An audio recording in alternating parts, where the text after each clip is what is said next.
railroad lines in the United States were controlled by the Union. 70%. So, who could move troops and supplies at will? Who could transport food from the farms to eastern cities and eventually to the armies in the field better?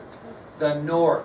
Tremendous advantage. 70% of the railroad lines in the United States were controlled by the Union, which meant that the North could move troops and supplies at will.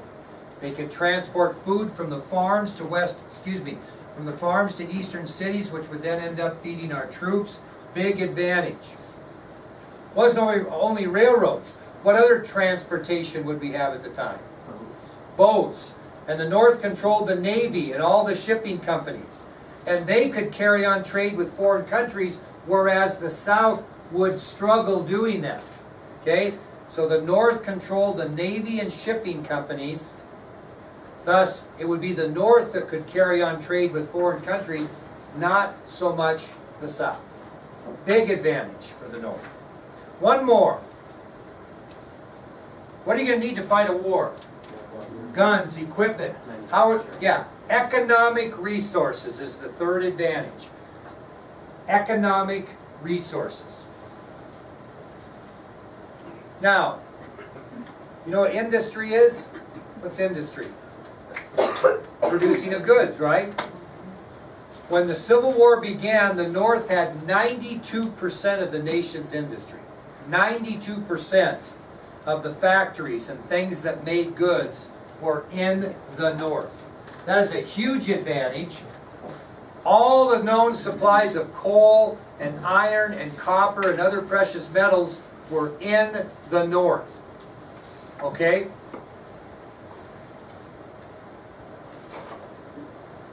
The North owned most of the nation's gold as well. So what did the Confederate wealth consist of? I always crack up. I was talking to a friend of mine the other day. A friend of mine over in Roberts, Montana has a really nice ranch over there. But what doesn't he have? Cow. Money. I always call him, he's land rich and dollar poor. He could sell his ranch over by Red Lodge, several $1 million. But he's not going to do that because that's been in his family forever. He could be a multi-millionaire cash-wise if he wanted to by just selling his ranch. His ranch is worth a lot of money. The Confederate value, the wealth that the Confederacy had, was their land and their slaves. They didn't have a lot of this because the Union controlled all the gold. So That's an example of economic resources. Is the North owned most of the nation's gold. The Confederate wealth consisted of land and slaves. So, let's go over these again because they definitely will be on your test. The first Northern advantage, population. Examples of that, the North had a population of 22 million, the South had a population of 9 million, and of those 9 million people that lived in the South, 3.5 million were slaves who will obviously not have any part of fighting in the war.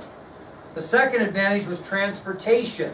More than 70% of the railroad lines in the United States were under the control of the Union, which meant that the Union could move their troops and supplies at will. They could transport food from farms to eastern cities and then eventually to the armies in the field.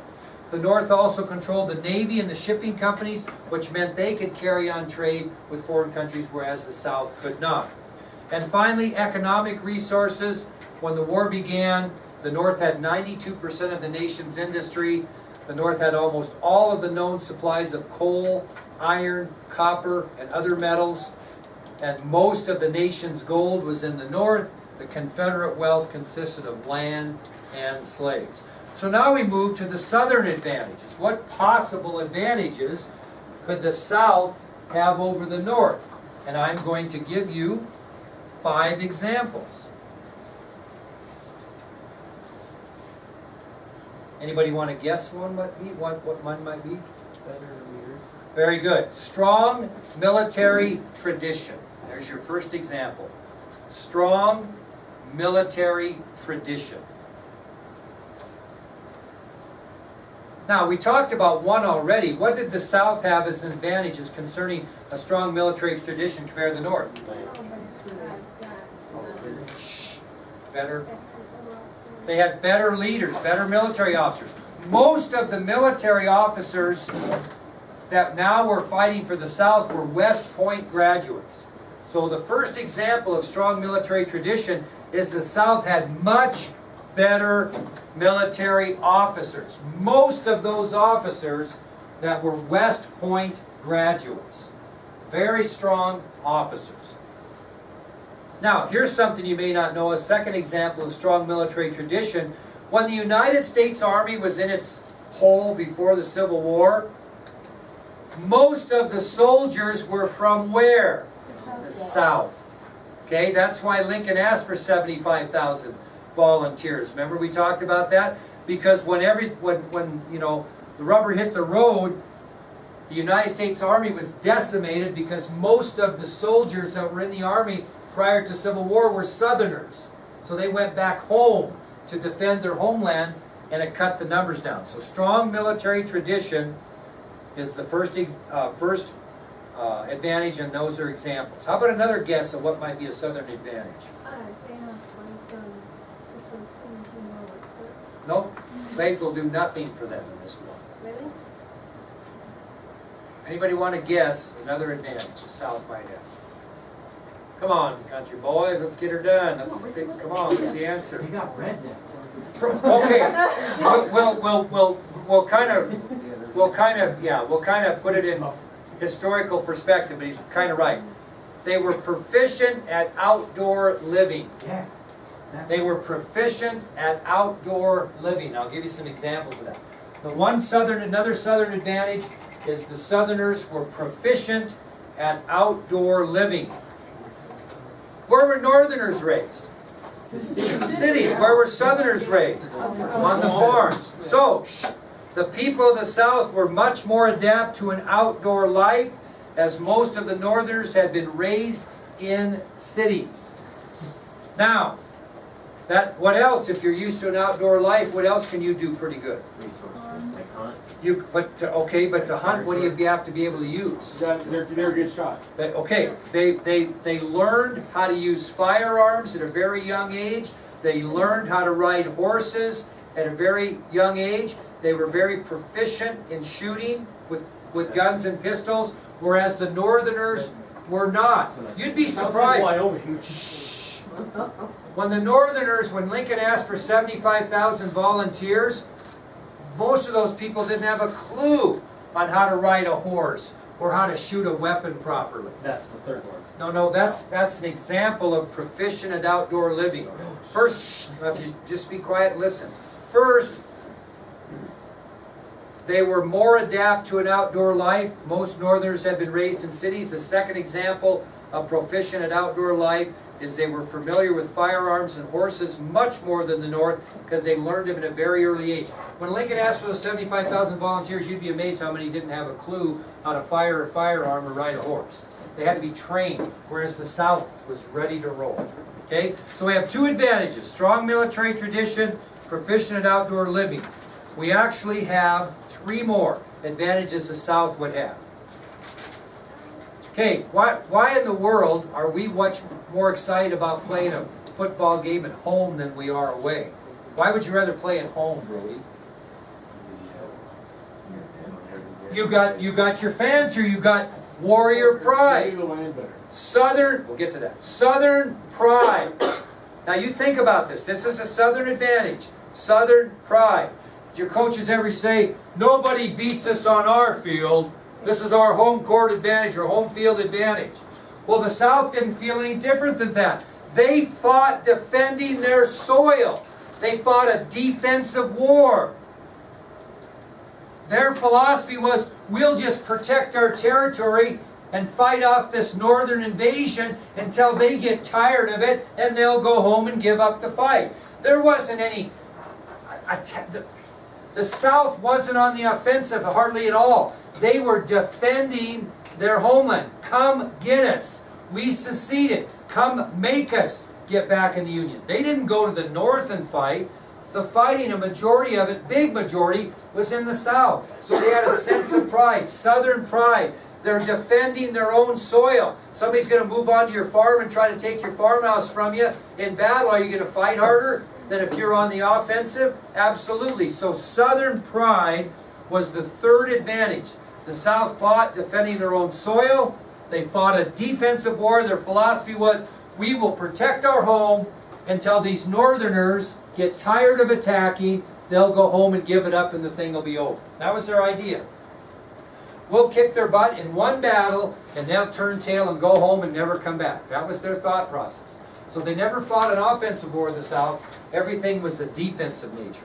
Two more advantages. And somebody said, what did you say to me? I said, hang on to that. Okay. Massive land area to defend. That was an advantage for the South.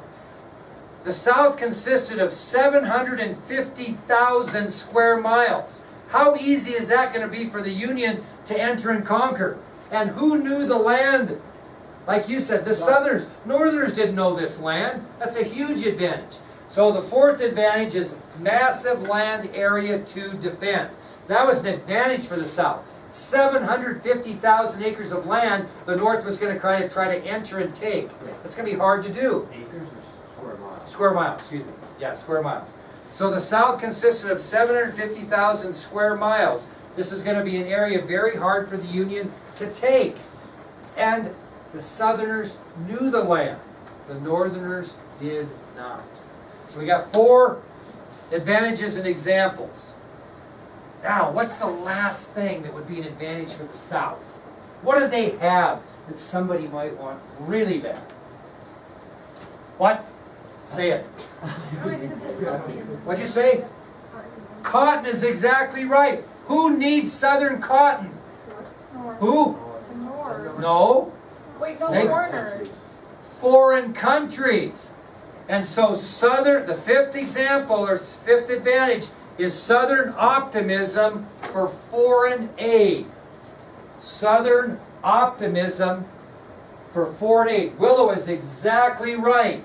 The South knew that cotton was king, and they believed that the textile mills of Great Britain and France, who were so dependent on raw cotton, would come to their aid in the conflict. And they considered doing it until one thing happened. We'll get to that later, but maybe you could guess. So let's make sure we get these and get them done before the period ends. Southern optimism for foreign aid. The South believed that their cotton would entice both Great Britain and France to join their effort in exchange for cotton, which they desperately wanted in their textile mills. Good strategy, and it works for a short period of time, and I'm going to end with that in a minute. But let's go back to these Southern advantages quickly. First, strong military tradition. The South had dominated the United States Army, with many Southern soldiers serving prior to secession, and the South had much better military officers. Most were West Point graduates. Proficient in outdoor living. Number 2, the people of the South were more adept to an outdoor life. Most Northerners had been raised in cities. Southerners were more familiar with firearms and horses from a very early age, unlike Northerners. 3, Southern pride. The South fought defending their own soil, fighting a defensive war. Their goal was to protect their territory until the North grew tired of fighting and went home. 4, massive land area to defend. The South consisted of 750,000 square miles. That would be very difficult for the Union to enter and conquer, and the Southerners knew their own land. And 5, Southern optimism for foreign aid. The South knew that cotton was king, believing that the textile mills of Great Britain and France, who were dependent on raw cotton, would come to their aid in the conflict. Now, let's end with a short discussion here. Foreign countries bought into this for a while. What made them cut and run? They were willing to help the South because the South was defending states' rights, the right to own slaves. Okay? When Abraham Lincoln passed the Emancipation Proclamation, what did he do? Freed the slaves. So if Europe stayed in the war, what were they supporting? Slavery. And they got out. That was a brilliant move on Lincoln's part. We'll get to that later. When he passed the Emancipation Proclamation, he knew that the foreign countries would bail because they couldn't support slavery. Good move on his part. Okay, kiddos, good lecture. We'll continue on tomorrow. How you doing, Macintosh? You're on camera. You want to say something?